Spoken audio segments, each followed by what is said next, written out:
Hey everyone, we all know the dream, making $10,000 a month as a student.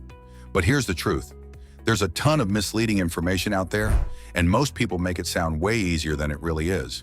In today's video, I'm going to break down the 3 essential components you need to focus on to actually hit that $10,000 per month mark as a student. I'm going to give you the game plan in this video, but when you're done, I've got something extra for you. There's a link in the description to my most popular video of the year, where I dive deep into 7 to 8 of the most popular online business models. This video will help you figure out which one works best for you in 2025. Now let's talk about the first crucial element to reaching $10,000 a month, the right vehicle. What does that mean? It's all about choosing a method that's big enough to get you there, but not too risky.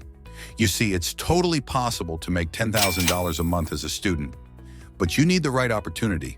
And let me tell you from experience, this is something I've done. When I was 17, I hit $10,000 a month, and by the time I was 18, I was making $30,000 to $40,000 a month. So trust me, it's possible. However, you've got to pick the right opportunity where you won't risk everything you have. So here's the truth. Trading is a no-go. Many traders will tell you that you can make big returns, but in reality, they make money when you lose. Even if you start with $1,000, turning that into $10,000 or $20,000 in a year is incredibly tough. On the flip side, if you take that same $1,000 and invest it in a lean online business, you could easily see tens of thousands by the end of the year. You might not hit hundreds of thousands in your first year, that's rare, but you can definitely make more than most people do working a 9-to-5, and you can do it remotely. To make real money, you need something that generates actual profit, money that you can use. Many people get obsessed with net worth, but they forget that just because someone's worth $100 million doesn't mean they have $100 million in cash. For most of these people, their wealth is tied up in investments or businesses. As a beginner, you don't want that. You need cash flow, something that gives you real, usable money. The best businesses for this? Service-based ones. Whether you're building marketing funnels, creating short-form content for TikTok and Instagram, or managing Google Ads for e-commerce brands, the key is that your service has high perceived value or high leverage. Let me break this down. High perceived value means clients are willing to pay big money for what you're offering. High leverage means you can hire other people to do the work for you, like being an online personal trainer and hiring coaches under you, or running a YouTube thumbnail agency and outsourcing to talented people abroad. Leverage lets you scale without burning out, allowing you to make more money while doing less.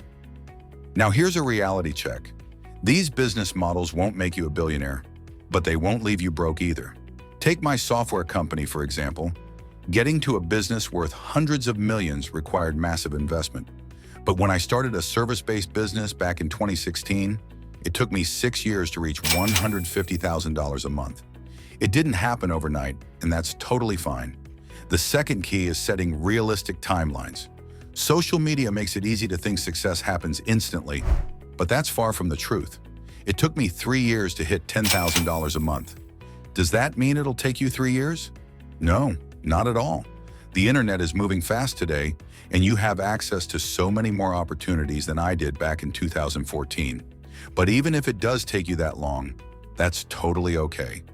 Don't focus on months, focus on years. Set your expectations for the long term. If you're grinding for 6 months and only making $1,200 a month, don't get discouraged. That's already an incredible start. Here's the thing. Businesses grow in waves. You put in the work, and you'll plateau for a while. Just as you're thinking, is this it? Zranya things will shoot up again. Trust me, I've been there. Finally, the third key, getting to $10,000 a month is just the beginning. You think hitting $10,000 a month is the finish line? It's not. In fact, that's where the real challenge begins. Maintaining that income and then growing it is the hard part. Here's the thing.